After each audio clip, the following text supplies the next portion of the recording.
ಇಂದೇ ಡೌನ್ಲೋಡ್ ಮಾಡಿ ಮತ್ತು ನಿಮ್ಮ ನೆಚ್ಚಿನ ಶೋಗಳನ್ನ ಆನಂದಿಸಿ. ಸುಬ್ಬು ಏನು ಹೇಳ್ದ ಬಾವ? ನೀವು ಖುಷಿ ಪಡೋ ಅಂಥದ್ದು? ಸುಬ್ಬು ಮಾತಾಡಲೇ ಇಲ್ಲಮ್ಮ. ನಾನು ಸಮಾಧಾನ ಪಟ್ಕೊಳ್ಳೋಕ್ಕೆ ಕಾರಣ ಶ್ರಾವಣಿ ಮತ್ತು ಅವಳು ಹಾಡಿದ ಹಾಡು. ಅವಳು ಹಾಡನ್ನು ಕೇಳ್ತಾ ಕೇಳ್ತಾ ನಾನು ಮರ್ತೋದೆ. ನನಗೆ ಒಳಗಡೆ ಇದ್ದ ಹಿಂಸೆ, ದುಗುಡ, ನೋವು ಇದೆಲ್ಲ ಒಂಥರ ಕರಗೋಯ್ತು. 100ಕ್ಕೆ 100 ಕರಗೋಯ್ತು ಅಂತಲ್ಲ, ಅಟ್ಲೀಸ್ಟ್ ಸ್ವಲ್ಪ ಕಡಿಮೆ ಆಯಿತು ಅನ್ನೋದೇ ಸಮಾಧಾನ.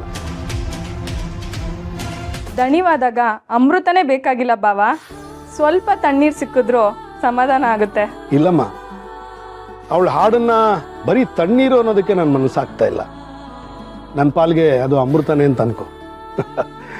ಅಕ್ಕ, ಶ್ರಾವಣಿ ಎಷ್ಟು ಚೆನ್ನಾಗಿ ಹಾಡ್ತಾಳಕ್ಕ. ನನಗೆ ಗೊತ್ತೇ ಇರಲಿಲ್ಲ. ಕೆಲವು ಸಲ ಅವಳು ಕಳಿಸೋ ಜೋಕ್ಗಳು, ವಾಯ್ಸ್ ನೋಟ್ಗಳು, ಈಗ ಹಾಡು ಮನಸ್ಸಿಗೆ ಒಂಥರ ಸಂತೋಷ ಅನ್ಸುತ್ತೆ.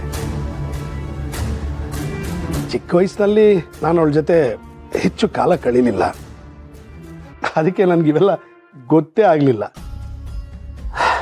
ನಿಜವಾಗ್ಲೂ ತುಂಬ ಚೆನ್ನಾಗಿ ಹಾಡ್ತಾಳಕ್ಕ. ಲಿಟ್ರಲಿ ನಾನು ಕಳೆದೇ ಹೋಗ್ಬಿಟ್ಟೆ. ಏನಾಗಿದೆ ಇವನಿಗೆ? ಶ್ರಾವಣಿನ ತುಂಬಾನೇ ಹೊಗಳ್ತಾ ಇದ್ದಾನೆ.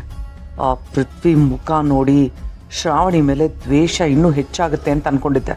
ಆದರೆ ಒಂದಲ್ಲ ಒಂದು ರೀತಿಯಲ್ಲಿ ಆ ಶ್ರಾವಣಿನ ಹೊಗಳ್ತಾನೆ ಇದ್ದಾನೆ, ಇವನ್ ಹತ್ರ ಆಗ್ತಾನೆ ಇದ್ದಾನೆ.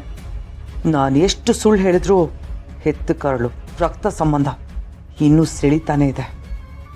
ಅಣ್ಣ, ನಮ್ಮ ಶ್ರಾವಣಿಗೆ ಇನ್ನೂ ತುಂಬ ಟ್ಯಾಲೆಂಟ್ ಇದೆ. ಚೆನ್ನಾಗಿ ಹಾಡ್ತಾಳೆ, ಚೆನ್ನಾಗಿ ಮಾತಾಡ್ತಾಳೆ, ಕತೆ ಕವನಗಳನ್ನು ಬರೀತಾಳೆ. ಅಷ್ಟೇ ಅಲ್ಲ ಬಾವ, ಅವಳು ಇಲ್ಲಿದ್ದಾಗ ಎಷ್ಟು ತುಂಟತನ ಇತ್ತೋ ಅಷ್ಟೇ ಜಾಣ್ತನೂ ಇತ್ತು. ಅವಳು ಒಂದೊಂದ್ಸತಿ ನಮ್ಮ ಪಿಂಕಿಗೆ ಬುದ್ಧಿ ಹೇಳೋದನ್ನ ಕೇಳಿಸ್ಕೊಂಡು ನಾವೇ ಎಷ್ಟೊಂದು ಕಲಿಬೇಕಲ್ವಾ ಅನ್ಕೊಂಡಿದೀವಿ. ಓದೋದ್ರಲ್ಲಿ ಸ್ವಲ್ಪ ಹಿಂದೆ ಇದ್ಲು ಅನ್ನೋದು ಬಿಟ್ರೆ ನಮ್ಮ ಶ್ರಾವಣಿ ಚಿನ್ನದಂತ ಹುಡುಗಿ ಅಣ್ಣ. ಅವಳು ಸರಿಯಾಗಿ ಓದ್ತಿರ್ಲಿಲ್ಲ ಅನ್ನೋ ಕಾರಣಕ್ಕೆ ಅವಳಿಗೆ ತುಂಬ ಬೇಜಾರು ಮಾಡಿದ್ದೀನಿ, ಅವಮಾನ ಆಗೋಗಿ ಮಾತಾಡಿದ್ದೀನಿ. ಅವಳಿಗೆ ವಿದ್ಯೆ ಇಲ್ಲದೆ ಇದ್ರೂ ಬುದ್ಧಿವಂತಿಕೆ ಇತ್ತು, ಒಳ್ಳೆ ಗುಣ ಇತ್ತು. ಎಷ್ಟೇ ಓದಿರ್ಲಿ, ಒಂದು ಸಣ್ಣ ಅಹಂಕಾರ ಇದ್ರೂ ನೀರಿನಲ್ಲಿ ಹೋಮ ಮಾಡ್ದಂಗೆ ಆಗ್ಬಿಡುತ್ತೆ.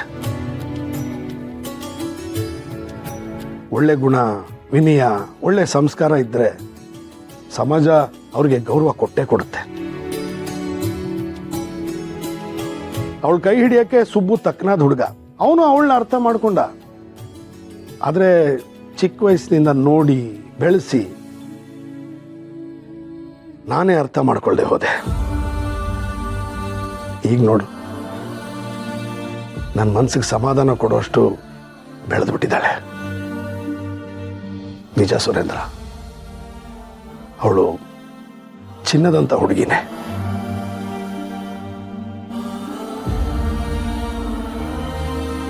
ಇರ್ಲಿ, ಇನ್ನೂ ಏನೇನು ಹೇಳಬೇಕೋ ಎಲ್ಲ ಹೇಳು. ಈ ಖುಷಿ ಇವತ್ತು ರಾತ್ರಿ ತನಕ ಅಷ್ಟೇ ಇರುತ್ತೆ. ನಾಳೆ ಬೆಳಗ್ಗೆ ಆಗ್ತಿದ್ದ ಹಾಗೆ ನೀನು ನಿಲ್ಲೋ ನೆಲದಲ್ಲಿ ಭೂಕಂಪ ಆಗುತ್ತೆ. ಇಂಥ ಖುಷಿ, ಇಂಥ ಸಮಾಧಾನ ಪಟ್ಕೊಳ್ಳೋದಕ್ಕೆ ನಿನಗೆ ಅವಕಾಶನೇ ಇರೋದಿಲ್ಲ. ಶ್ರಾವಣಿ ಅಲ್ಲ, ಅವಳಮ್ಮ ನಂದಿನಿ ಬಂದರೂ ನಿನ್ನ ಮುಖದಲ್ಲಿ ನಗು ತರ್ಸೋಕ್ಕಾಗಲ್ಲ. ಮೊದಲು ನಿನ್ನ ಮನಸ್ಸನ್ನ ಕೆದಕ್ತೀನಿ, ಆಮೇಲೆ ಅವರನ್ನೆಲ್ಲ ದೂರ ಮಾಡ್ತೀನಿ. ರಾಜ್ಯದ ವಿದ್ಯಾಮಂತ್ರಿಗಳು ಲಂಚದ ಹಗರಣದಲ್ಲಿ ಸಿಲುಕಿದ್ದಾರೆ. ಶಿಸ್ತಿಗೆ, ಪ್ರಾಮಾಣಿಕತೆಗೆ ಹೆಸರುವಾಸಿಯಾಗಿದ್ದ ವೀರೇಂದ್ರ ಸರ್ ದೇಸಾಯಿ ಸರ್ ಅವರು ಕೋಟ್ಯಾಂತರ ರೂಪಾಯಿ ಲಂಚ ತೆಗೆದುಕೊಂಡಿದ್ದಾರೆ ಎಂಬ ಗಂಭೀರ ಆರೋಪಗಳು ಕೇಳಿಬರ್ತಾ ಇವೆ.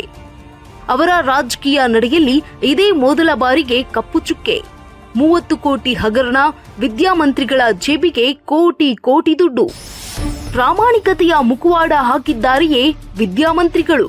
ಕೋಟಿ ಬಾಚಿದ ವಿದ್ಯಾಮಂತ್ರಿಗಳ ಕತೆ ಬ್ರೇಕ್ನ ನಂತರ. ಸಾಧ್ಯನೇ ಇಲ್ಲ, ಅವ್ರ ಮೇಲೆ ಇಂಥ ಹಗರಣದ ಆರೋಪ ಬರೋದಕ್ಕೆ ಸಾಧ್ಯನೇ ಇಲ್ಲ. ವೀರೇಂದ್ರ ಸರ್ದೇಸಾಯಿ ಅಂದ್ರೆ ಗಂಗಾಧರ್ ಮೂರ್ತಿ ಅವರ ಶಿಷ್ಯ, ಗಂಗಾಧರ್ ಮೂರ್ತಿ ಅವರ ಅಳಿಯ. ಅವ್ರ ಮೇಲೆ ಇಂಥ ಆರೋಪನ? ಯಾರೋ ನನ್ನ ಗಂಡನ್ಗೆ ಕೆಟ್ಟ ಹೆಸರು ತರಬೇಕು ಅಂತಾನೆ ಅವ್ರ ವಿರುದ್ಧ ಈ ರೀತಿ ಪಿತೂರಿ ಮಾಡ್ತಾ ಇದ್ದಾರೆ. ಇದಕ್ಕೆಲ್ಲ ಕಾರಣ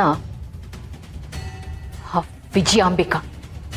ನನ್ನನ್ನು ಮುಗಿಸಿದ್ದೀನಿ ಅಂತ ತಿಳ್ಕೊಂಡು ಈಗ ನನ್ನ ಗಂಡನ ರಾಜಕೀಯ ಭವಿಷ್ಯ ಜೊತೆ ಆಟ ಆಡೋದಕ್ಕೆ ಹೊರಟಿದ್ದಾಳೆ. ವಿಜಯಾಂಬಿಕಾ, ನಾನು ಸತ್ತಿದ್ದೀನಿ, ಈಗ ನನ್ನ ಗಂಡನ್ನ ಕೆಣಕೋದು ಸುಲಭ ಅಂತ ಅಂದ್ಕೊಂಡಿದ್ಯಾ ಅಲ್ವಾ? ಈ ದೇಹದಲ್ಲಿ ಉಸಿರಿರೋವರೆಗೂ ನನ್ನ ಮಾಂಗಲ್ಯದ ಹೊಳಪನ್ನ ಕಡಿಮೆ ಆಗೋದಕ್ಕೆ ನಾನು ಬಿಡೋದಿಲ್ಲ. ನಾನು ಈ ಭೂಮಿ ಮೇಲಿರೋವರೆಗೂ ನನ್ನ ಗಂಡನಿಗೆ ಏನು ಆಗೋದಕ್ಕೆ ನಾನು ಬಿಡೋದಿಲ್ಲ. ಇನ್ನು ಮುಂದೆ ಈ ಯುದ್ಧ ನನ್ನ ನಿನ್ನ ಮಧ್ಯೆ ನೇರವಾಗಿ ನಡೆಯುತ್ತೆ. ಬರ್ತೀನಿ ವಿಜಯಾಂಬಿಕಾ, ನಾನೇ ಬಂದು ನೀನ್ ಎದುರಿಗೆ ನಿಲ್ತೀನಿ. ಎದುರು ನೋಡು.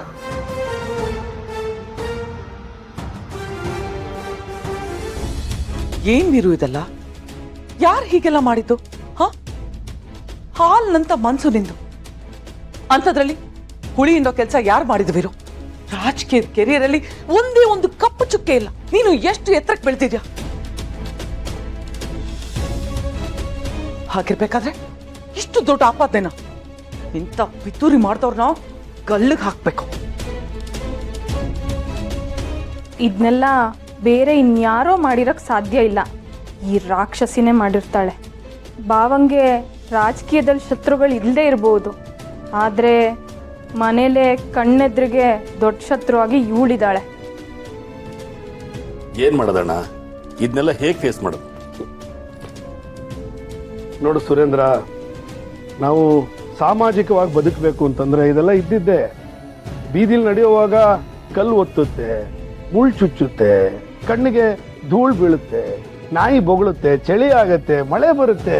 ಇದಕ್ಕೆಲ್ಲ ನಾವು ತಲೆ ಕೆಡಿಸ್ಕೋಬಾರ್ದು. ನಮ್ಮ ಗುರಿ ಏನಿದೆಯೋ ಅದನ್ನ ಅಟ್ಟಿಸ್ಕೊಂಡು ಹೋಗ್ತಾ ಇರ್ಬೇಕಷ್ಟೆ.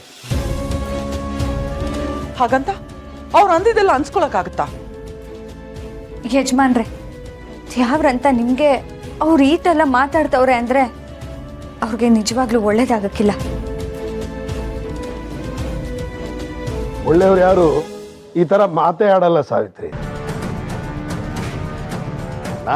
ಒಳ್ಳೆಯವರೋ ಕೆಟ್ಟವರೋ ಅದು ಎಷ್ಟೋ ಜನ ಇದನ್ನ ಅಂತಾರಲ್ಲ. ನೋಡು ಸುರೇಂದ್ರ, ಈ ಭೂಮಿ ಮೇಲೆ ಸಾಕ್ಷಾತ್ ಶ್ರೀರಾಮನ್ನೇ ಬೈಯೋರಿದ್ದಾರೆ, ದೇವ್ರನ್ನೇ ದೂಡೋರಿದ್ದಾರೆ. ಹಾಗಂತ ಭಕ್ತರು ಬದಲಾಗ್ತಾರ? ನನ್ನ ಮೇಲೆ ನಂಬಿಕೆ ಇಟ್ಟಿರೋರು ಯಾರು ಇದನ್ನ ನಂಬೋದೂ ಇಲ್ಲ, ಬದಲೂ ಆಗಲ್ಲ.